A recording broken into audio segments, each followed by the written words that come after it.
What if we could step inside one of the world's greatest epics, not as a distant observer, but through the eyes of a woman whose life was utterly intertwined with its destiny? Hmm.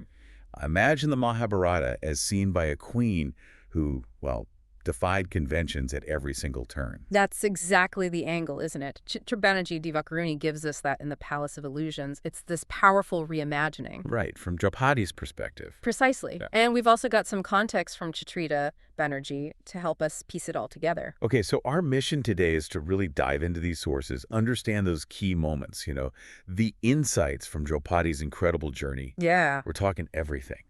Her almost mythical birth, growing up in that male-dominated world, The marriage. the marriage to five brothers, Yeah. the illusions of power in Inverprasa, that awful dice game, Humiliation. The exile, the wonderful- Great War, and then her final reflections. It's quite a story. It really is. So where do we start? Let's start right at the beginning, that remarkable birth. Okay, so Draupadi emerges from a sacrificial fire.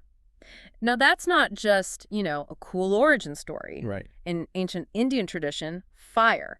It's hugely symbolic. Purity, transformation, the divine. So her birth itself signifies something powerful. Exactly. An inherent power, a destiny linked to these forces. And then there's the prophecy. Ah, yes, the prophecy. That she would alter history. Right. It immediately sets her up as this father of, immense consequence. But you have to wonder, what kind of burden is that? It's a dramatic entrance, definitely. But the sources point out growing up wasn't easy. A kingdom ruled by men, constant constraints. Even with that origin story. Exactly. Even with the prophecy, she's still dealing with these really rigid patriarchal norms. How did that spark of destiny, fit with her daily life? That's the core tension, isn't it? Her father, King Drupad, he saw her potential, sure. But his motives were also, let's be honest, tied to his own agenda, his feud with Drona. So he saw her as a pawn. In a way, yeah. A strategic asset. It shows how her agency was often tangled up with the desires and conflicts of the men around her. It must have been hard. A woman with her intellect, her spirit. How do you find your own path when everyone else has expectations laid out for you? It's tough. And yet she got this amazing education, didn't she? The kind usually just for princes. Yes, that cultivated her mind. Her thirst for knowledge set her apart. But did that cause friction? Yeah. Being so smart in that society? Oh, almost certainly. Her intellect, her spirited nature, that could easily clash with the expected role for women. So people might see her intelligence as a threat. Exactly. Beauty was one thing, but intelligence, being outspoken, that could challenge the order. So she's constantly under scrutiny, walking this fine line. Valued, but also maybe feared a bit. The sources suggest she knew it, too. She felt that tightrope. So you see early on this awareness, this gap between her own dreams and what society allowed. Yeah, that vast chasm, as the text puts it. But it didn't crush her. It seemed to spark this fierce resilience, like she was always pushing back. Which brings us to, one of the most unconventional parts of the whole epic, her marriage. The Swayamvara, that whole archery contest was already a big deal, right? Her father wanted someone powerful. Yeah. But the outcome? Marrying all 5 Pandava brothers? That just shattered every norm. Unprecedented. Totally. And it instantly put her right at the center of the Kuru dynasty's very complicated, often volatile family politics. What were the immediate effects, do you think? Well, imagine the complexity. Wife to 5 different men, 5 distinct personalities, 5 relationships to manage. It's mind-boggling. And the sources say her role quickly became more than just wife. Right. Strategic advisor and confidant, deeply involved in palace intrigue. How did she even manage that, balancing everything? The personal sacrifices must have been huge, trying to maintain harmony in that unique setup. Her inner strength, her intellect, they would have been absolutely crucial. But you do wonder how much of her own self had to be pushed aside. And it wasn't just personal. This marriage made her central to big decisions, right? She wasn't passive. Not at all. She actively influenced things. Her presence acted as a catalyst. Any examples spring to mind? How did she influence things? Well, her counsel and political navigation, forging alliances, that would have been key.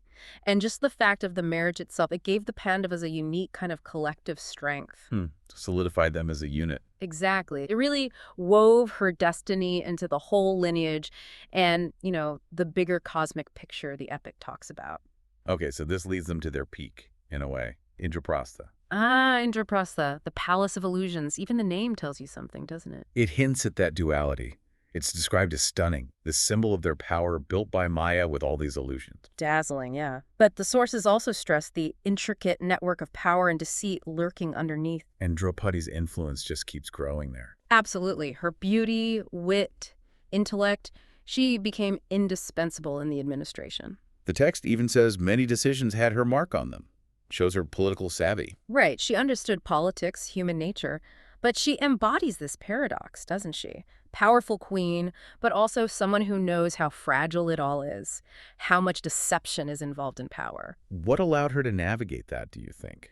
Outwardly, at least. Her intelligence, definitely. She wasn't just symbolic, she was engaged. And maybe those early experiences, pushing against limits, sharpened her observation skills. So she could see the hidden agendas. Probably. And that palace, with its illusions, is such a perfect metaphor for the hidden currents of court life, isn't it? Yeah, it really is. Her time there was marked by constant vigilance, balancing ambitions, maybe justice for her husbands, with the ethical gray areas of ruling a place partly built on illusion. The text mentions her handling dignitaries, resolving conflicts, hints at real skill. Sophisticated political skill, yeah, often overshadowed by what comes next. Which really sets up how devastating the fall is. The dice game. It just rips away those illusions. Oh, the dice game, just catastrophic. Duryodhana's envy, Shakuni's plotting. And Yudhishthira just keeps gambling, loses everything. His kingdom, his brothers, and then Draupadi. Unthinkable. What were the immediate consequences of wagering her like that? Morally, Yeah. socially. It was a profound violation. Treating her as property, it stripped her of personhood in that moment. And then being dragged into court. Unprecedented humiliation. It starkly shows the power structures, the vulnerability even of a queen. Really makes you confront the inequality. But even then, in that awful moment, her strength, Mm. her dignity, it's incredible. It really is. Her plea for justice, questioning the legality, challenging them after Yudhishthira had already lost himself.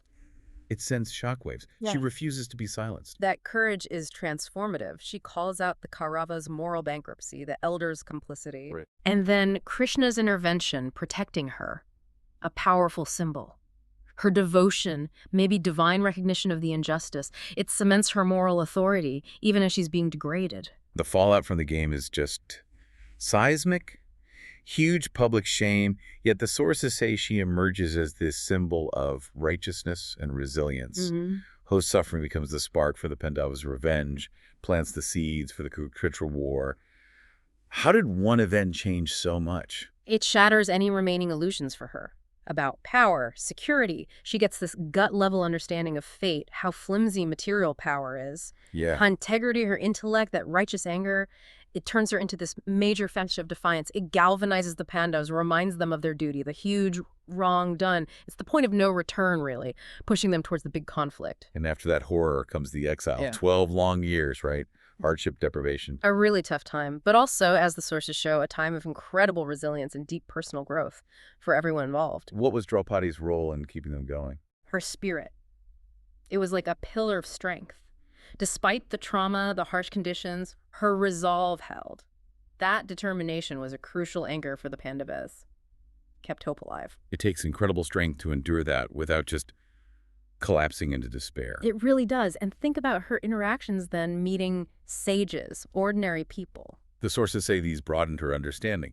Human nature, fate, justice. Exactly. Her talks with Vyasa, the sage getting solace, philosophical insights, those must have been vital for her perspective. Giving her time to reflect, to learn. Yes.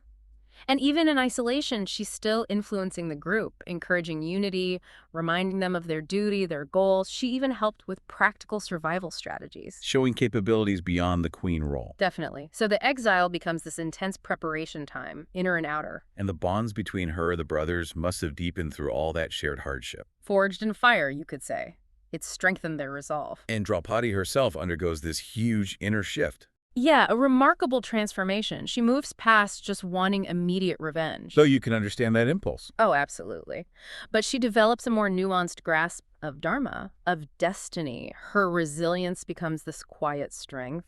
Her sense of justice matures. So by the end of the exile, she's not just a survivor. No, she's a formidable force of destiny, tempered by hardship, wiser through experience, ready for what's next. And what's next is, of course, the Great War. Kurukshetra. The sources are clear. Her influence leading up to it was significant. You can't underestimate it. Her words, her sorrow, her spirit, it constantly reminded the Pandavas why they were fighting, fueled their determination. But even though she wasn't literally on the battlefield? No, but her encouragement, maybe even strategic insights, they played a huge role in morale, in their resolve. Her emotional presence was a powerful force itself. And for her, this war was deeply personal, wasn't it? Intensely personal, not just getting a kingdom back. It was about settling those personal vendettas, the humiliation, the assault on her dignity, Yeah. and then the loss of her sons, the Upapandavas. That's just devastating. It turns her grief into this even fiercer determination to see the Kauravas fall. It underscores the incredibly high personal cost for her. Immense, and she wasn't the only one driven by personal loss, of course. No, you have Arjuna's grief for Abhimanyu, Bhima's vow about Dushasana. Exactly. These personal wounds fueled the war's intensity, too. The battlefield became this terrifying mix of big ideals and very personal scores to settle. So for Draupadi, the war's end, it must have been complex. Deeply complex, emotionally fraught. Satisfaction that justice was done, yes, but overshadowed by the massive, irreversible loss. Family, friends, gone. Her inner conflict mirrors the war itself. Yeah, necessary but tragic, leaving scars that never fully heal.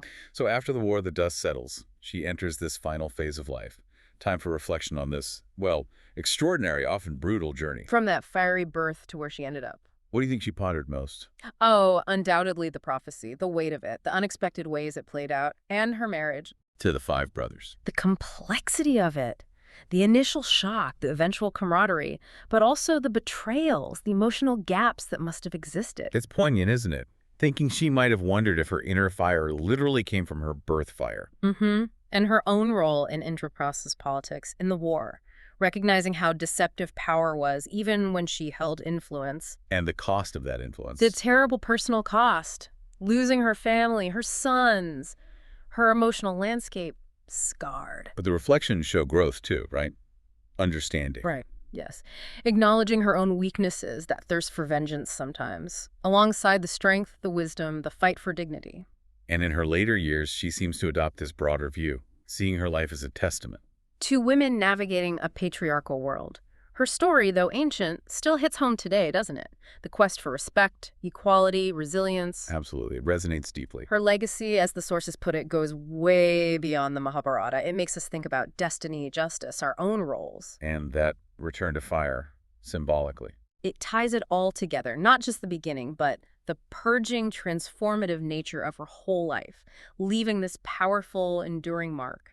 So, wrapping up this deep dive into Draupadi's life through the Palace of Illusions, we're left with this picture of incredible strength against adversity, her vital, often overlooked role in this epic, and how relevant her struggles feel even now. Which brings us to a final thought for you listening. When you consider all facets of Draupadi's journey, what part resonates most strongly with today's challenges? Yeah, and how might her story make us rethink our own ideas about power, identity, resilience? Definitely worth pondering. And we really encourage you, if you're intrigued, seek out the Palace of Illusions or dive deeper into the Mahabharata itself. There's so much more there.